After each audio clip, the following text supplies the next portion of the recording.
ভালোবাসা রং বদলায়। সুবর্ণা মুস্তফার সাথে হুমায়ুন ফরিদির একদিন প্রচণ্ড ঝগড়া হলো। রাগ করে সুবর্ণা অন্য রুমে গিয়ে দরজা বন্ধ করে শুয়ে পড়লেন। পরদিন সুবর্ণা দরজা খুলে দেখেন যে রুমটিতে ঝগড়া হয়েছিল সেই রুমের মেঝে থেকে ছাদের দেয়াল পর্যন্ত একটা কথায় লিখে ভরিয়ে ফেলা হয়েছে। আর তা হলো, সুবর্ণা, আমি তোমাকে ভালোবাসি। এত ভালোবাসাও তাদের বিচ্ছেদ ঠেকাতে পারেনি। 2008 সালে ডিভোর্স হয়, কারণ ভালোবাসা রং বদলায়। জীবনানন্দ দাশ লিখেছিলেন, প্রেম ধীরে মুছে যায়, নক্ষত্রেও একদিন মরে যেতে হয়। সে জীবনানন্দ দাশকে একবার দেখে বিয়ের পিঁড়িতে বসেছেন লাবণ্যপ্রভা। সাহিত্যের ছায়া থেকে 100 হাত দূরে থেকেও সাহিত্যের ইতিহাসে এক উজ্জ্বল নক্ষত্র এই লাবণ্য।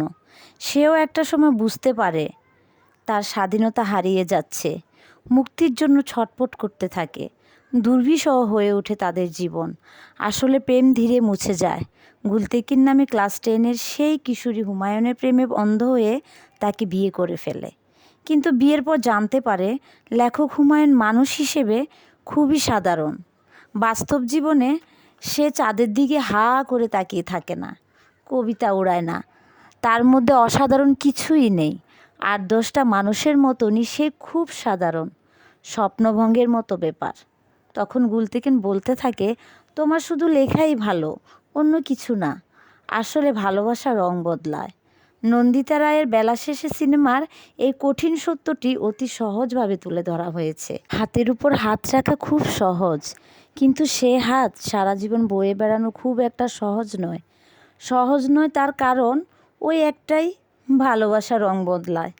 প্রেম ভালোবাসার সহজলভ্যতার এই পৃথিবীতে দুর্লভ দুটি জিনিস হলো মনের মানুষ এবং মানুষের মন।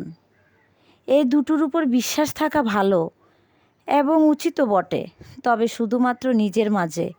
এই দুটো নিয়ে অতি উৎসাহিত হয়ে বড়াই করা উচিত নয়, কারণ হাওয়ার দিক পরিবর্তন হয়ে কখন কোন দিকে চলে যায় সেটা বলা মুশকিল। হোক সেটা প্রকৃতির হাওয়া কিংবা মনের হাওয়া, কারণ ভালোবাসা রং বদলায়।